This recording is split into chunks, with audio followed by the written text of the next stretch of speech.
कि वाम से पीडीएस को और उसके बाद बहुजन समाज पार्टी, इस राजनीतिक यात्रा को आप कैसे देखते हैं? एक क्लास वन अधिकारी कैसे राजनेता बना और फिर आगे चल करके दलितों का मसीहा बना। बहुजन समाज पार्टी ने संघर्ष किया राइट तौर से। 2007 से पहले 3 बार मुख्यमंत्री मायावती बनी, लेकिन संगठन इतना मजबूत तब नहीं हुआ करता था, उनका अलग सोशल इंजीनियरिंग नहीं था। गठबंधन की सरकार है। 2007 में पूर्ण बहुमत से बहुजन समाज पार्टी सरकार बना। आपको क्या लगता है कि 2007 में से क्या समीकरण था? ये बसपा ने ऐसा क्या कुछ किया कि पार्टी के तौर पर और नेता के तौर पर मायावती एक अलग मुकाम पर पहुंची? उत्तर प्रदेश के इतिहास में ऐसा पहली बार हुआ कि सबसे कम उम्र और पहली दलित महिला मतलब दलित मुख्यमंत्री यूपी को मिला। बतौर नेता मायावती और बतौर पार्टी बहुजन समाज पार्टी के राजनीतिक भविष्य को आप कैसे देखते? आज की डेट में इतने जब बसपा जद्दोजहद कर रही है, सियासत अपने वजूद बचाने के लिए संघर्ष कर रही है, तो मायावती फिर वहीं से शुरू कर रही है जहां से काशीराम ने बसपा की स्थापना की। सही बात है। बसपा को संगठित करने की जरूरत है, अपने संवाद जमीन तक पहुंचाने की जरूरत है। और एक बात और भी है कि मायावती को यह भी समझने की जरूरत है कि केवल पुराने प्रचार प्रसार के साधनों से काम नहीं चलने वाला। आज उनको फिर वही नारा याद आ रहा है कि वोट हमारा, राज्य तुम्हारा नहीं चलेगा। संगठन को मजबूत करने की जो उनकी कोशिश चल रही है, अगर ये सफल रहती है, थोड़ी भी सफल होती है, तो ये निश्चित रूप से आने वाले दिनों में सपा के लिए भी और भाजपा के लिए भी खेल बिगाड़ने वाली साबित हो। नमस्कार, आप सभी का एक बार फिर से स्वागत है संदेश वाहक के इस खास प्रोग्राम में, जिसका नाम है संवाद, जहां हम बात करते हैं सत्ता, समाज और सियासत के उन पहलुओं पर जिन पर चर्चा आमतौर पर अधूरी रह जाती है। तो आज हम बात करेंगे बहुजन समाज पार्टी की राजनीतिक उत्थान के बारे में, जिसके लिए हमारे साथ जुड़े हैं संदेश वाहक के स्थानीय संपादक सूर्यकांत त्रिपाठी जी। सर, मेरा पहला प्रश्न आपसे ये रहेगा कि वाम से पीडीएस को और उसके बाद बहुजन समाज पार्टी, इस राजनीतिक यात्रा को आप कैसे देखते हैं? अमित जी, बसपा का जो वो है विकास यात्रा रही है या राजनीतिक यात्रा, वो बहुत ही दिलचस्प है। इसमें ये स्पष्ट होता है कि एक क्लास वन अधिकारी कैसे राजनेता बना और फिर आगे चल करके दलितों का मसीहा बन गया। और वो व्यक्तित्व कांशीराम जी का रहा है। कांशीराम जी पुणे के बारूद फैक्ट्री में क्लास वन अधिकारी हुआ करते। उसी में दीना भाना और डीके खावड़े कर्मचारी थे। अंबेडकर जयंती की छुट्टी को लेकर के दीना भाना का अपने सीनियर से विवाद हुआ, सस्पेंड कर दिए गए। इसका समर्थन महाराष्ट्र के डीके खावड़े ने किया, जाकर के उनके पक्ष में बोले दीना भाना के, उनको भी सस्पेंड कर दिया। ये बात जब कांशीराम जी को पता चली तो उन्हें लगा कि ये तो बहुत गलत हुआ, और उन्होंने उसी समय एक बयान दिया कि जब तक हम बाबा साहब भीमराव अंबेडकर की जयंती की छुट्टी रद्द करने वाले की छुट्टी नहीं कर देंगे, तब तक चैन से नहीं बैठेंगे। दीना भाना ST/SC वेलफेयर एसोसिएशन से जुड़े हुए थे, और ये बात करके जब वो कांशीराम आगे बढ़े तो उनका भी हश्र वही हुआ, सस्पेंड कर दिया।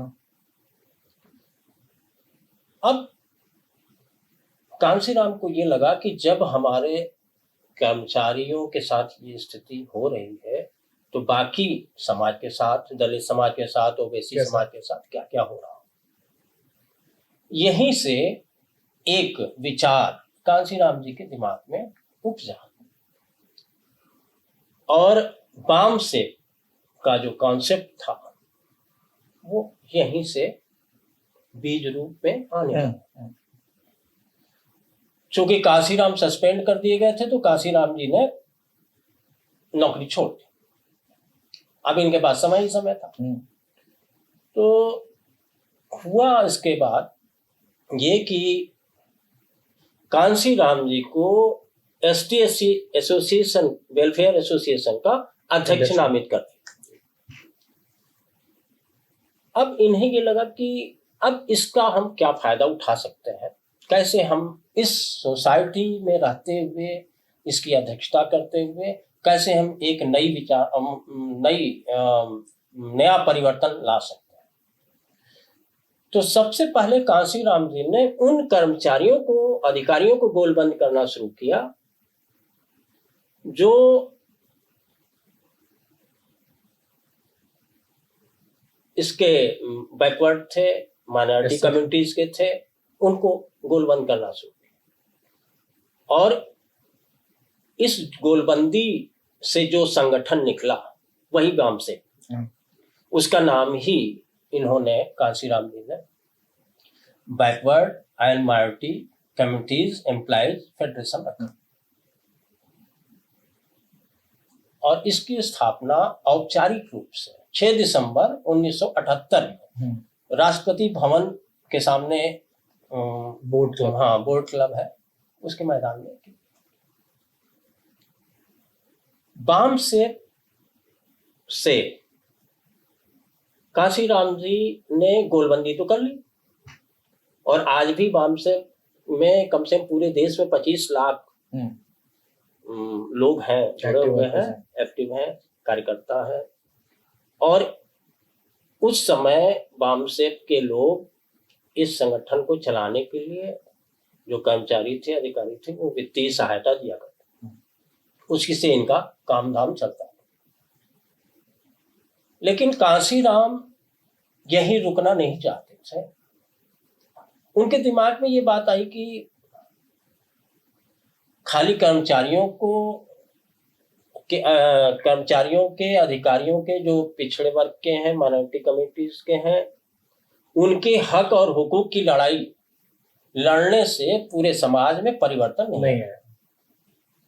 और उन्होंने मनुवादी ताकतों, यानी जो समाज में व्याप्त जाति व्यवस्था थी, उसके खिलाफ अपने को खड़ा करने की तैयारी की। उन्हें लगा कि एक तरफ अगर हम इनको गोलबंद कर रहे हैं, दूसरी तरफ उनके दिमाग में अब ये आया कि केवल ST/SC से काम नहीं चलेगा, पिछड़ा वर्ग और अल्पसंख्यक मुस्लिम को अगर हम जोड़ दें तो समाज में एक व्यापक परिवर्तन लाया जा सकता है। यही कॉन्सेप्ट DS4 का कारण बना, DS4 के संगठन का गठन का कारण। और कांशीराम जी ने इसका नाम रखा दलित शोषित समाज संघर्ष समिति, यही DS4।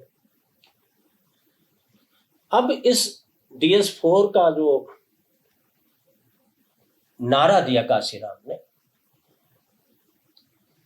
तो एक नारा तो उनका बहुत प्रचलित हुआ कि वोट हमारा राज तुम्हारा नहीं चलेगा।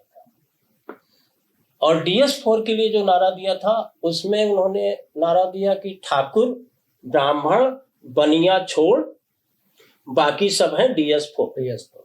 ये एक नारा कांशीराम जी ने दिया और इसकी स्थापना 1981 में की गई। इसके तहत उन्होंने, हालांकि ये राजनीतिक संगठन नहीं था, लेकिन कांशीराम जी इस DS4 के बैनर तले पूरे देश की कम से कम 3000 किलोमीटर की यात्रा की, साइकिल यात्रा, लोगों से मिले। वाम सेप के तहत भी महाराष्ट्र, दिल्ली, हरियाणा, पंजाब, उत्तर प्रदेश कई राज्यों में गए। हार्ट हाँ, भी जो थे। और एक अपने कम्युनिटीज के लोगों को, विशेषकर दलितों को, पिछड़ों को जोड़ने की कोशिश की।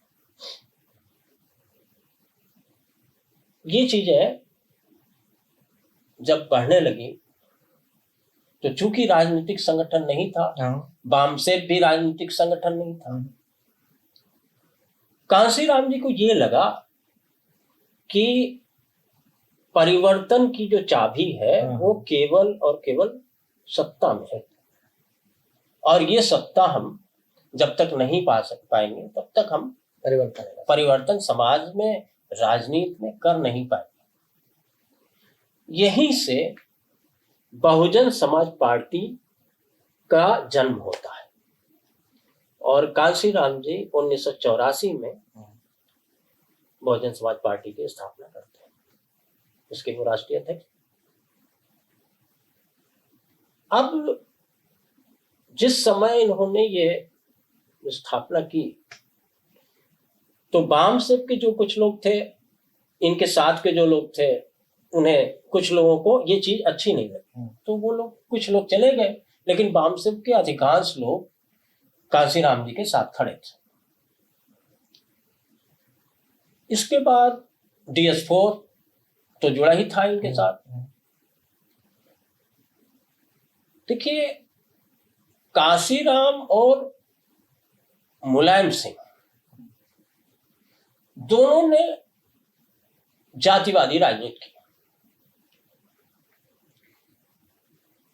मुलायम सिंह पिछड़ों और मुस्लिमों को लेकर आगे बढ़े, MY।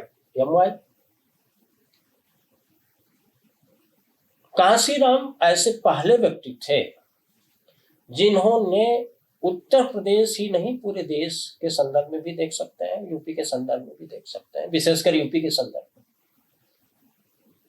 कि उन्हें अति पिछड़ी जातियों की ताकत को पहचाना। कांशीराम पहले व्यक्ति थे सियासत के जिन्होंने अति पिछड़ी जातियों की ताकत को पहचाना। अब आज उसी पर राजनीति चल रही है। तो जहां मुलायम सिंह यादव कुर्मी और यादव पर फोकस कर रहे थे, मुस्लिमों पर फोकस कर रहे थे, वहीं कांशीराम मुस्लिमों पर फोकस तो था ही, लेकिन अति पिछड़ी जातियों में जैसे मौर्य है, कुशवाहा है, पाल है, नोनिया है, बिंद है, तमाम जातियां आती हैं। हाँ, तमाम है, इन पर फोकस कर रहे थे। उन्हें लग रहा था कि इनको अगर हम आगे बढ़ाएं और इनको अपने साथ जोड़ें तो हम सत्ता के शीर्ष तक पहुंच सकते हैं। यहीं से बसपा की सियासी शुरुआत होती है। लेकिन एक चीज और भी है, कांशीराम बड़े दूरदर्शी भी थे, इसमें कोई इफ एंड बट नहीं है। उन्होंने, वो ये अच्छी तरह जानते थे कि एक छोटी पार्टी जो आज उत्पन्न हो रही है वो आते ही चुनाव जीत नहीं जाएगी, सही बात, ना ही सत्ता में आ जाएगी। और उस समय जब इंदिरा गांधी का दबदबा हो, उरूज पर थी कांग्रेस, यूपी में भाजपा बहुत तेजी से बढ़ रही थी, राम मंदिर का आंदोलन शुरुआत हो रही, तो उन्होंने एक नारा दिया कांशीराम सिंह कि पहला चुनाव हारने के लिए, दूसरा चुनाव हरवाने के लिए, तीसरा जीतने के लिए। और ये उनकी राजनीतिक और व्यवहारिक राजनीतिक समझ को स्पष्ट करता है। उसी पर चले वो, और जब ये चुनाव लड़े 1984 में, जब इंदिरा गांधी अपने पिक पे थी, तो चुनाव लड़ा बसपा ने, एक भी सीट नहीं आई, ना आनी थी। कांशीराम भी इसको अच्छी तरह जानते थे। इलाहाबाद से ये कांशीराम जी BP सिंह के खिलाफ चुनाव लड़े, हार गए। लेकिन इन्हें सफलता सबसे पहली बसपा को से मिली, वो मायावती के नेतृत्व में पश्चिम यूपी में मिला, बिजनौर सीट से 1989 मायावती जीती। 1993 तक आते आते उत्तर प्रदेश की राजनीति में बसपा की एक बेहतर एंट्री हो चुकी थी और बसपा सपा गठबंधन ने राम मंदिर आंदोलन के बावजूद, भाजपा के तेजी से बढ़ने के बावजूद भाजपा को पराजित किया। क्या उसमें नारा भी एक चला था शायद कि मिले मुलायम कांशीराम, हवा में उड़ गए जैसे। हाँ, ये जीतने के बाद, हालांकि नारा तो कांशीराम जी हमेशा सवर्ण विरोधी राजनीति कर रहे थे, तो नारा ये भी चला था कि तिलक तराजू और तलवार, इनको मारो जूते चार। हालांकि बाद में बसपा ने कहा कि ये हमारा नारा आधिकारिक नारा नहीं रहा है, वो अलग की बात। तो 93 में कांशीराम जी सत्ता तक तो पहुंची गए, भले अप्रत्यक्ष रूप से पहुंचे, और यही इनका सियासत का जो सफर था वो हुआ। तो मेरा जो मानना है कि कांशीराम की जो सियासत थी, उस सियासी सफर को बाद में मायावती ने बढ़ाया और बाद में वो मुख्यमंत्री भी रही। विशेषकर आप देखिए तो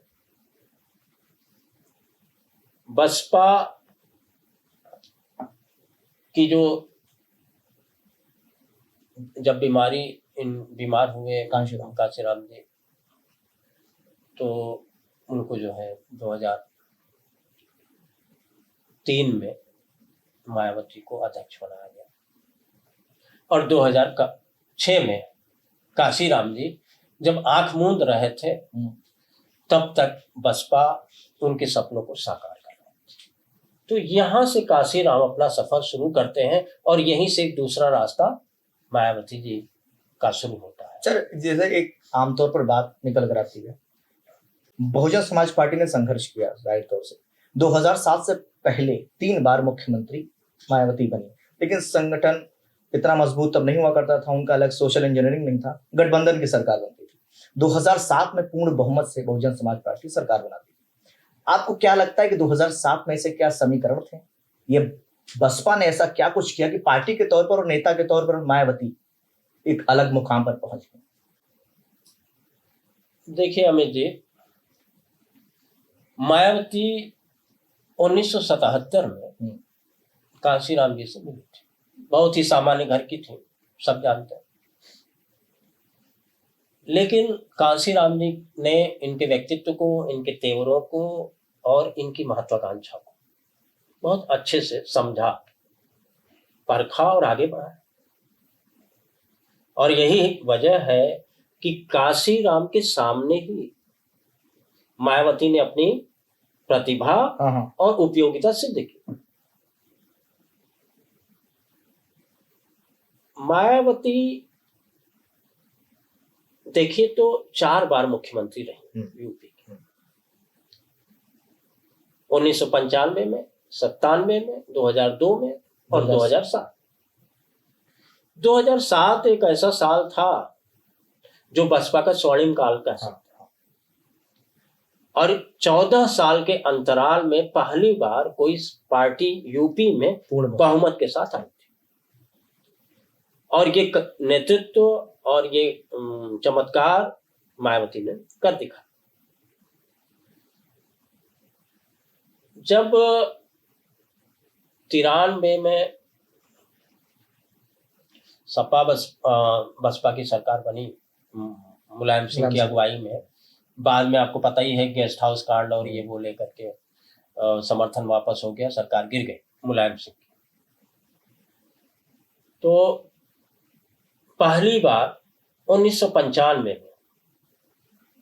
मायावती मुख्यमंत्री बनी भाजपा के समर्थन से। भाजपा बाहर से समर्थन कर रही है, और उत्तर प्रदेश के इतिहास में ऐसा पहली बार हुआ कि सबसे कम उम्र और पहली दलित महिला मतलब दलित मुख्यमंत्री यूपी को मिला मायावती के रूप में। उसके बाद चुनाव हुए, लेकिन बहुमत लोगों को नहीं मिला, तो कुछ देर के लिए राष्ट्रपति शासन रहा 1997 में। फिर भाजपा ने मायावती का समर्थन किया। मजेदार बात यह है कि 174 सीटों वाली भाजपा ने 67 सीट पाने वाली मायावती को या बसपा को समर्थन किया और 6 महीने का मुख्यमंत्री का मामला चला। 2002, लेकिन वो 6 महीने के बाद ज्यादा टिका नहीं। 2002 में भी वही स्थिति कमोबेश रही। राजनीतिक अस्थिरता यूपी में वर्तमान रही, किसी को बहुमत मिला नहीं। ऐसी स्थिति में भाजपा ने फिर मायावती को सपोर्ट किया, लेकिन इस समय तक भाजपा और बसपा में एक तो वैचारिक द्वंद्व चल रहा था। भाई भाजपा सवर्णों को के साथ लेकर के राजनीति कर रही थी, कोर वोटर ब्राह्मण जिस तरीके से बताते हैं राजनीति कर रही थी, और बसपा ठीक एंटी कर रही थी। भाई ब्राह्मणवाद के खिलाफ चल रही थी। ऐसी स्थिति में बहुत दिन तक ये जो बेमेल गठबंधन था चल नहीं सकता। 2003 में स्थितियां ऐसी बनी कि मायावती ने इस्तीफा दे दिया और कुल मिला जुला करके एक चुनाव की तैयारी और शुरू हुई। बसपा ने शुरू की 2007 में।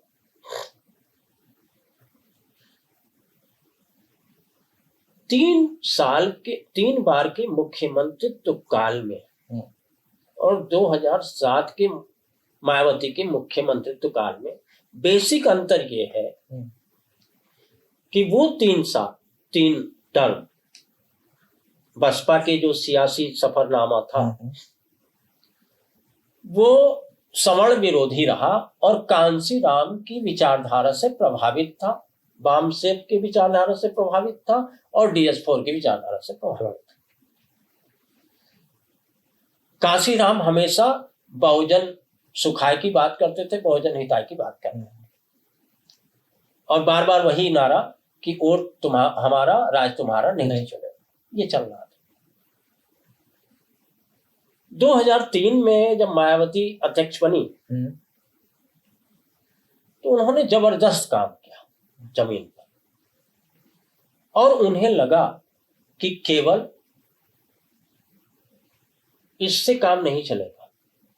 अति पिछड़ी जातियां मुस्लिम के साथ हम सत्ता तक भले पहुंच जाए लेकिन बहुमत तक शायद न पहुंच पाए।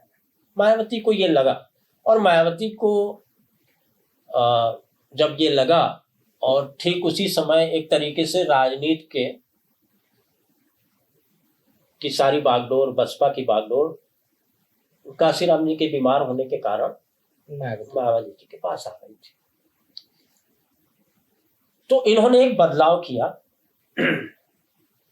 और उन्होंने कहा कि नहीं भाई, हम बहुजन हिताय और बहुजन सुखाय के नारे के बदले मायावती ने एक नया नारा दिया, सर्वजन हिताय और सर्वजन सुखाय। यानी इसमें सब है, इसमें सवर्ण भी है, इसमें अति पिछड़े भी हैं, इसमें मुस्लिम भी हैं, यानी उत्तर प्रदेश के जितने लोग हैं सारे के सारे, जितने नागरिक हैं, जितने समाज के लोग हैं, वो सारे के सारे इसमें समाहित। ये नारा लोगों को भाया। उसी समय सतीश मिश्रा ने ब्राह्मणों को लामबंद करना शुरू किया, भाईचारा कमेटी बनाई गई, तमाम चीजें हुई, और जो नारा कभी तिलक तराजू और तलवार इनको मारो जूते चार, ये जो नारा था वो 2007 में मायावती ने बदल दिया। अब एक नया नारा गढ़ा गया कि हाथी नहीं गणेश है, ब्रह्मा विष्णु महेश है, और पंडित शंख बजाएगा, हाथी बढ़ता जाएगा। ये नारे बड़े प्रचलित हुए बहुत चुनाव के दौरान, और ये नारे हमेशा संदेश देते हैं। एक तरीके से आप इनको पाइथागोरस प्रमेय का समझ सकते हैं कि कहाँ इति सिद्धम होगा। तो बसपा ने ये सिस्टम बनाया, इसका असर पड़ा, और इसी समय मायावती ने काम और किया। मायावती ने सपा के एक नारे के खिलाफ दूसरा नारा दिया चुनाव के समय में। ये भी बड़ा जबरदस्त रहा। सपा ने एक नारा दिया था कि यूपी में है दम, क्योंकि यहां जुर्म है कम, नारा दिया। मायावती ने और बसपा ने इसको लेकर के जबरदस्त माहौल बनाया कानून व्यवस्था को लेकर के, और एक नया नारा गढ़ा गया बसपा की तरफ से, और कहा गया कि चढ़ गुंडन की छाती में मुहर लगेगी हाथी। तो ये नारा बहुत जल्दी से लोगों तक पॉपुलर हुआ। हाथी और गणेश वाला, और ये दोनों नारा बहुत पॉपुलर हुआ। और मजेदार बात ये कि बसपा और मायावती के इस सोशल इंजीनियरिंग में, इस सियासी समीकरण ने यूपी के पूरे माहौल को बदल दिया।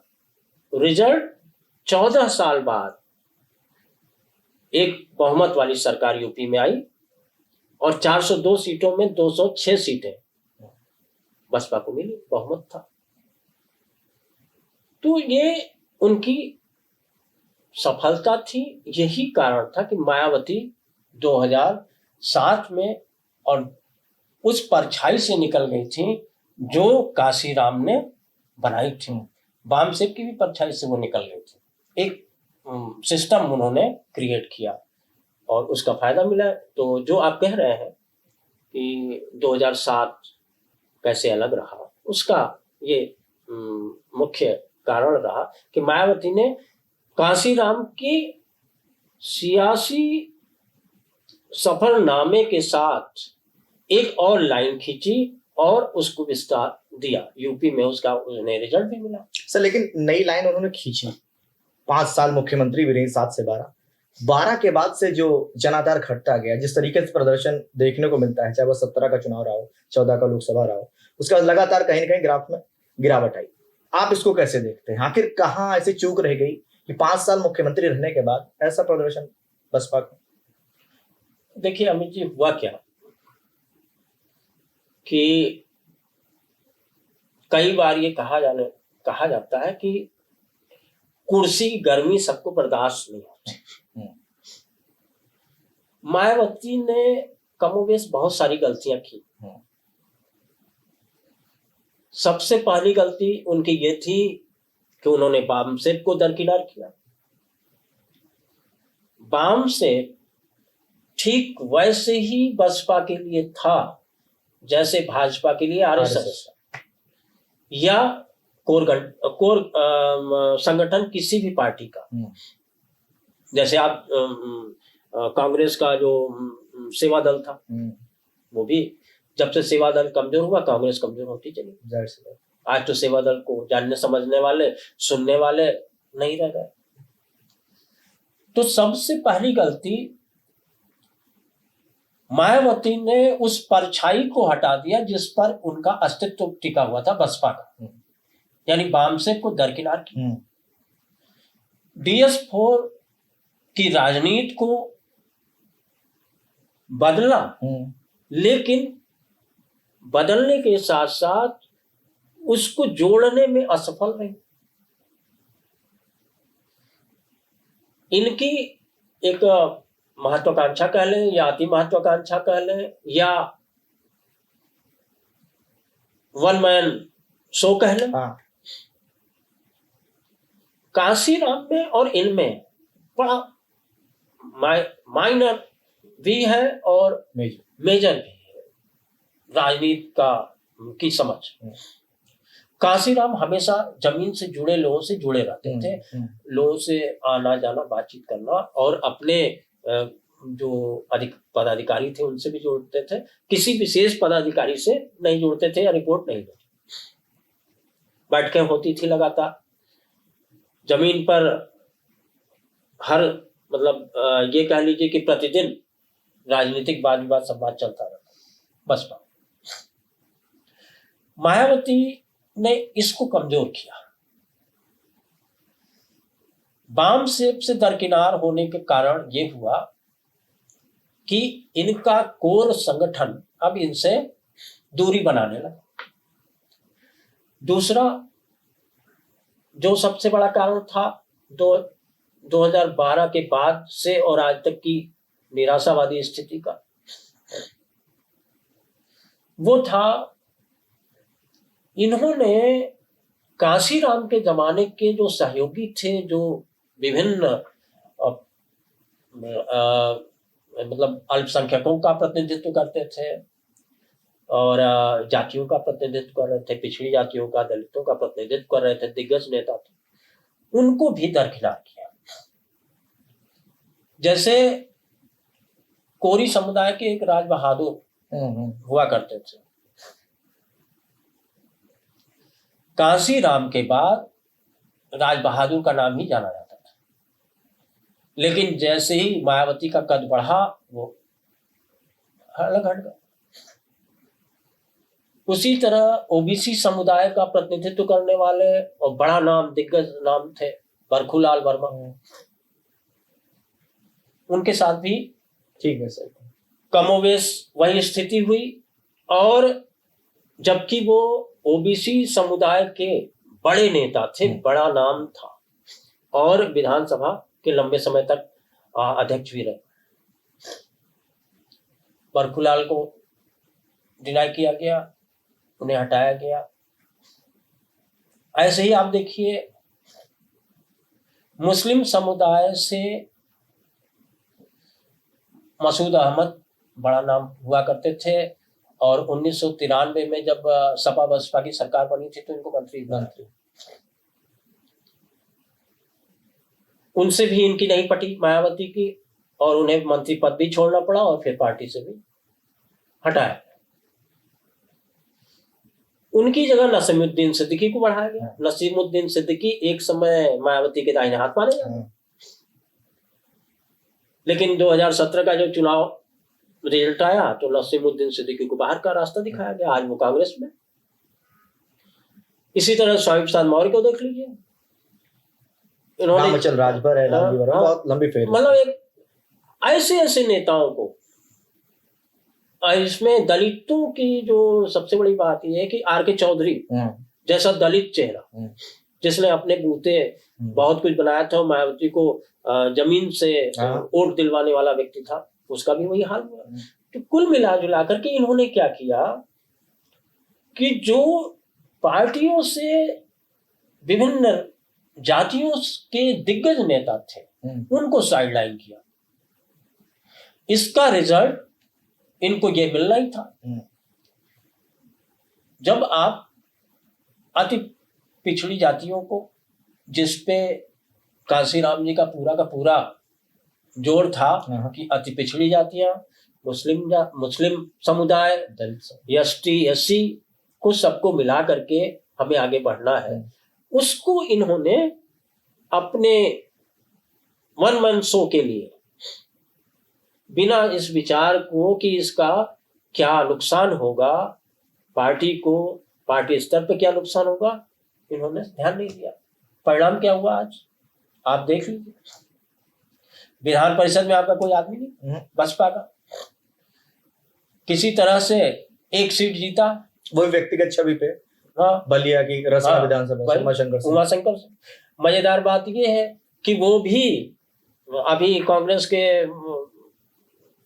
नेता ने एक बयान दिया कि वो भी मायावती की बात नहीं मानते, वो भी वक्फ बोर्ड पर मायावती के कहने पे कोई रिस्पांस नहीं दिया। तो आप ये मायावती की जो गलतियां रही, इन्होंने अर्श से फर्श पे इनको ले दिया। और विशेषकर आप देखिए 2017 के चुनाव में क्या हुआ, उसके बाद 2022 के चुनाव में 0 वोटा सन्नाटा रहा, बसपा के खाते में कुछ भी नहीं आया, एक सीट में वही एक सीट, वो भी व्यक्तिगत छवि से। 2024 के चुनाव में, लोकसभा चुनाव में 0 रही। हालांकि 2019 का चुनाव इन्होंने गठबंधन से लड़ा, 10 सीटें भी, हाँ 10 सीटें मिली, 0 से 10 मिली। 2019 के चुनाव में, लोकसभा चुनाव में इनको कोई सीट नहीं मिली। 2017 के विधानसभा चुनाव में इन्हें 1 सीट मिली। 2022 के चुनाव में भी वही हाल, और विधानसभा चुनाव में, और 2024 के लोकसभा चुनाव में भी वही हाल। तो ये मायावती की जो संगठनिक क्षमता थी, जिसके आधार पर बसपा तेजी से आगे बढ़ी थी, उस पे ही मायावती ने गौर नहीं किया। इसका परिणाम ये है कि एक तो इनका डाउनफॉल शुरू हुआ, दूसरे ये भाजपा और सपा की रणनीति को नहीं समझ पाई या उसकी काट नहीं पैदा कर पाई। आप देखिए भाजपा की जो बैकबोन है यूपी में, वो ओबीसी। प्रधानमंत्री मोदी खुद बैकवर्ड क्लास से आते हैं, उनके यहाँ कैबिनेट में 25-26 ओबीसी मंत्री। उसी तरह से आप नीचे देख लीजिए यूपी में आपके OBC Keshav Prasad Maurya deputy CM, चुनाव हारने के बाद भी डिप्टी सीएम बना दिए। वैसे यहाँ पर भी 29 के आसपास मंत्री बनाए गए हैं ओबीसी। दलित जो 2017 में गैर जाटो दलित थे, वो तो भाजपा में आ गए, अधिकांश दलित भाजपा में आ गए।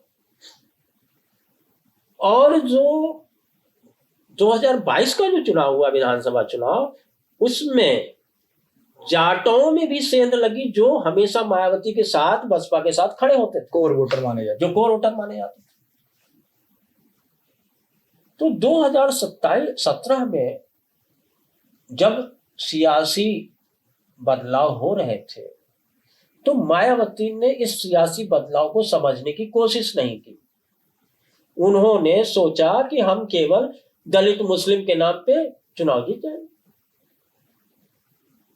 इस चीज को अखिलेश यादव ने पकड़ा और पीडीए का फार्मूला दे दिया। पिछड़ा, दलित और अल्पसंख्यक, पीडीए का एक फार्मूला अखिलेश यादव ने दिया, और वो 2024 के लोकसभा चुनाव में हिट भी रहा। बिल्कुल। मायावती अब ओबीसी का जो वोट रहा, ठीक है ये बात कि सपा पीडीए 2024 में उसका पीडीए का फार्मूला बहुत सफल रहा।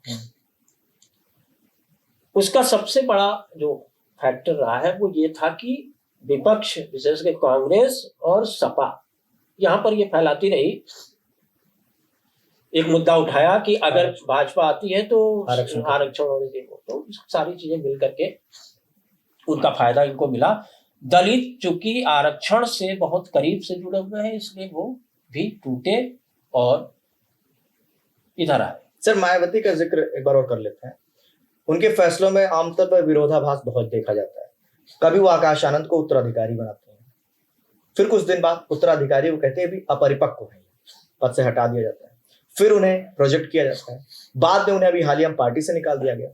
उनके ससुर को भी, अशोक सिद्धार्थ को भी पार्टी से निष्कासित कर दिया। आप इन फैसलों कैसे देखते हैं? आखिर मायावती ये फैसले कैसे लेते हैं? देखिए अमित जी, मुझे लगता है कि मायावती ने आकाश को जब 2016 में राजनीति में पदार्पित किया या सार्वजनिक जीवन में लेके आई, तो उसके पीछे उनकी बड़ी सोची समझी चाल थी, राजनीतिक दूरदर्शिता भी कहेंगे हम कि थी।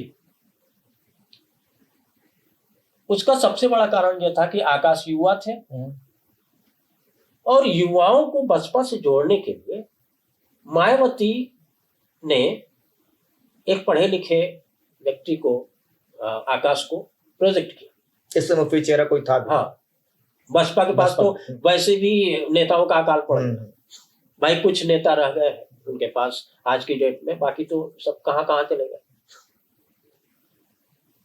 तो ये कदम हम ये नहीं कह सकते कि मायावती ने गलत किया। मायावती ने राजनीति की जो जरूरत थी उसको किया, नया चेहरा ले आई।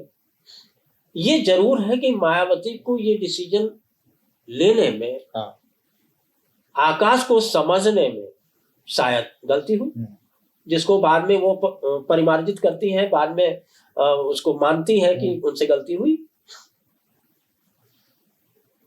लेकिन जहां तक आकाश आनंद की बात है, 2016 में सार्वजनिक जीवन में आकाश आनंद आए। उसके बाद आप देखिए तो 2019 में उन्हें नेशनल कोऑर्डिनेटर बना दिया। मंच पे दिखते थे साथ में अखिलेश यादव, मायावती, आकाश आनंद। उसके बाद आप देखिए कि 2023 तक आते आते उन्हें अपना उत्तराधिकारी तक घोषित कर दिया मायावती ने। लोकसभा चुनाव में आकाश आनंद को पूरी छूट दी गई, हालांकि उनका एक विवादित भाषण भी रहा, जिस पे एफआईआर दर्ज की गई। इससे मायावती को लगा कि ये परिपक्व नहीं है। और मजेदार सबसे हैरत की बात ये थी कि नगीना सीट में जहां पहली लोकसभा का भाषण दिया था आकाश आनंद ने, वहां पर चौथे नंबर पे थी बसपा। चंद्रशेखर आजाद, चंद्रशेखर भी आजाद पार्टी के जो आजाद पार्टी कांसीराम के जो अध्यक्ष हैं चंद्रशेखर, वो वहां से जीते। और जीते ही नहीं, उनकी भी नजर, चंद्रशेखर आजाद की भी नजर बसपा वोटरों पर ही है। सपा की है अगर, भाजपा की अगर सपा है, सपा की है, तो इनकी भी है। तो ये एक ऐसा,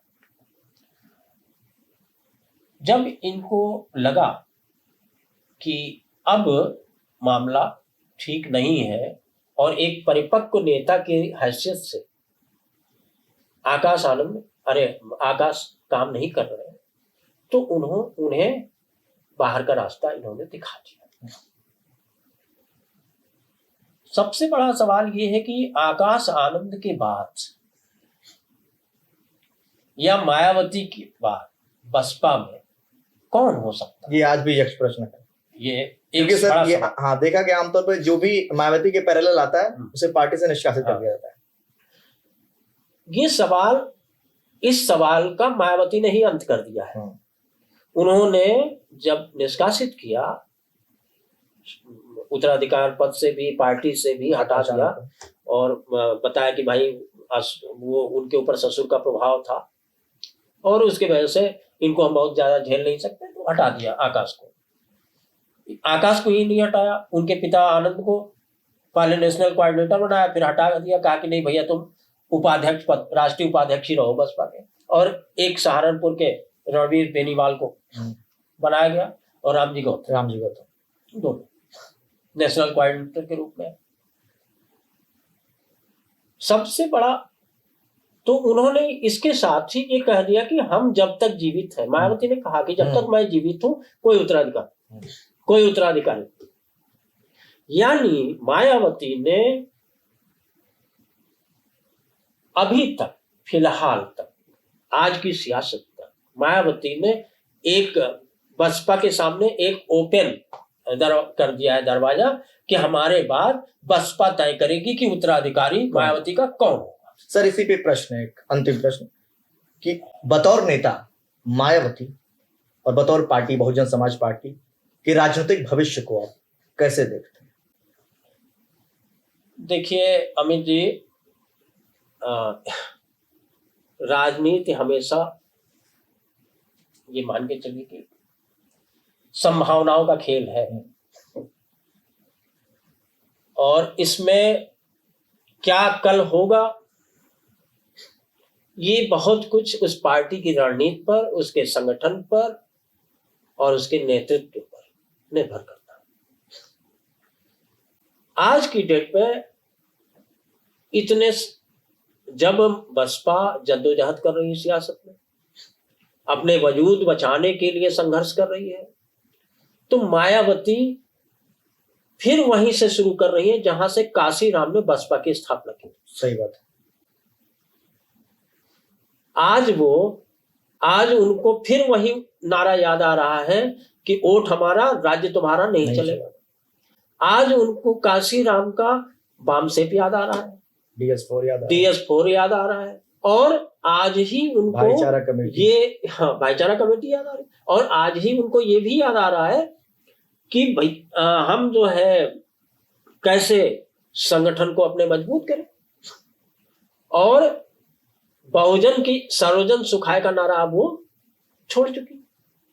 हालांकि सर्वजन का नारा उन्होंने 2024 के लोकसभा चुनाव में ही पोस्टरों से गायब हो गया।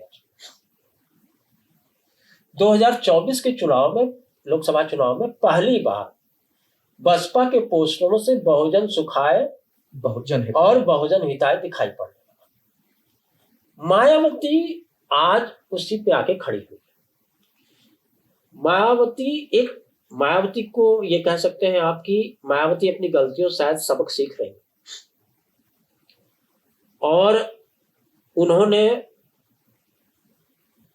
लगभग जमीन के स्तर पर बहुत खामोशी से काम करना शुरू कर दिया है। 2027 के चुनाव को देखते हुए, विधानसभा चुनाव को देखते हुए सार्थक परिणाम की उम्मीद कर रही हैं कि अगर हमने ये किया, और अभी समय भी है उनके पास, और ऐसा भी नहीं है, विधानसभा चुनाव में उनको 13% वोट मिले और लोकसभा चुनाव में 9.5%, और मेरे हिसाब से अगर देखिए तो कांग्रेस को भी इतने ही वो मिले थे, और कांग्रेस 6 सीटें मिली इसको। तो ये नहीं कह सकते कि बसपा अभी पूरी तरह हाशिए में चली गई। बसपा को संगठित करने की जरूरत है, अपने संवाद जमीन तक पहुंचाने की जरूरत है, और एक बात और भी है कि मायावती को यह भी समझने की जरूरत है कि केवल पुराने प्रचार प्रसार के साधनों से काम नहीं चलने वाला, उन्हें अप टू डेट होना पड़ेगा। और जो बसपा की सबसे बड़ी कमजोरी मैं मानता हूं वो ये है कि जो बोलती है बस मायावती बोलती है, बसपा का पक्ष मायावती के अलावा कोई नहीं करता, जबकि सारी पार्टियां अपने प्रतिनिधित्व नियुक्त करते हैं, प्रवक्ता नियुक्त करते हैं, सोशल मीडिया पे हमेशा सक्रिय रहते हैं, उनकी सोशल मीडिया पूरी टीम सक्रिय रहती है। आज के जमाने में जब लोगों के पास हर हाथ में मोबाइल है, तो ऐसे में बसपा को इस पर भी फोकस करना होगा कि उनकी सोशल मीडिया टीम रहे, वो अपने विचार को अधिक लोगों तक पहुंचा सके। और दूसरी बात, इनको अपने प्रवक्ता भी रखने चाहिए ताकि वो अपना पक्ष रख सके, और उनके खिलाफ, जो बसपा के खिलाफ बहुत सारी चीजें प्रचारित की जाती है, जैसे बसपा के खिलाफ ये प्रचारित किया गया, सपा हमेशा ये प्रचारित करती है कि ये बी टीम है भाजपा की, कुछ ऐसी चीजें रही जिससे लगा भी,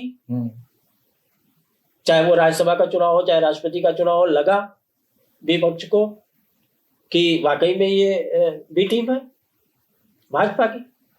तो ये चीजें मायावती ने इसका खंडन नहीं किया, अकेले वो कितना कर सकती। तो इन्हें अगर इनके प्रवक्ता हो, मार्केट सामाजिक जीवन में अगर ओपन बोल सके तो उसका खंडन कर सकते हैं, इनके खिलाफ एक जो माहौल है वो खत्म हो सकता है। तो आज मायावती की निगाह ठीक उसी पर है जिस पे भाजपा की है, जिस पे सपा की है, और जिस पे कांग्रेस की है, यानी ओबीसी। कौन अधिक से अधिक ओबीसी अपने पाले में खींचेगा। यूपी में 52% ओबीसी है, जिसमें 43% गैर यादव है। इन्हीं की लड़ाई चल रही है। और मजेदार बात यह है कि ओबीसी कभी एक मुफ्त वोट नहीं देता किसी को, किसी का वोट बैंक आज तक नहीं बना। वो केवल अपने जातिवादी एजेंडे पर वोट देता है, यानी अगर उसकी जाति का नेता खड़ा है तो उसको वोट देगा, चाहे वो किसी पार्टी का। यही वजह है कि अब मायावती को लग रहा है कि हम मुस्लिमों को, दलितों को और इनको मिला करके हम एक पूरा का पूरा सियासी समीकरण तैयार करें, नया वोट बैंक, नया वोट बैंक तैयार करें। बामसेफ को सक्रिय करने के लिए उन्होंने जिला स्तर पर एक अध्यक्ष और 10 उपाध्यक्षों की नियुक्ति का कॉन्सेप्ट तय कर दिया है। भाईचारा कमेटी, अच्छा भाईचारा कमेटी भी हर जाति की अलग अलग, ST SC की अलग, OBC की अलग, मुस्लिमों की अलग, जनरल की अलग, और फिर एक खुद OBC नेताओं की बैठक कर रही है। तो मेरा मानना यह है कि मायावती, हालांकि ये थोड़ा कठिन है 2027 के चुनाव में, कि जहां पर भाजपा OBC और दलितों को अपने साथ खड़ा करके, और OBC पूरी तरह से लगभग खड़े हैं भाजपा के साथ, थोड़ा इधर उधर है, अति पिछड़ी जातियां से और सपा से जो OBC जातियों में पकड़ है, उससे मायावती बड़ी आसानी से तो अपने पक्ष में OBC को जोड़ पाएंगी, इसमें एक संशय है। लेकिन अगर वो कोशिश करती रहती हैं तो संगठन को मजबूत करने की जो उनकी कोशिश चल रही है, अगर ये सफल रहती है, थोड़ी भी सफल होती है, तो ये निश्चित रूप से आने वाले दिनों में सपा के लिए भी और भाजपा के लिए भी खेल बिगाड़ने वाली साबित हो। तो मायावती 2027 के चुनाव में खेला भी कर सकती, और अभी समय है। और जिस स्पीड में और जिस खामोशी से वो चल रही है, मुझे नहीं लगता है कि मायावती को हल्के में लिया जाना चाहिए। तो मायावती को 2027 के विधानसभा चुनाव में बिल्कुल भी हल्के में नहीं लिया जा सकता है, क्योंकि जिस खामोशी से वो काम कर रही हैं, वो जरूर कुछ खेला कर सकती हैं। ऐसे ही सार्थक संवाद के लिए आप जुड़े रहिए संदेश वाहक के साथ।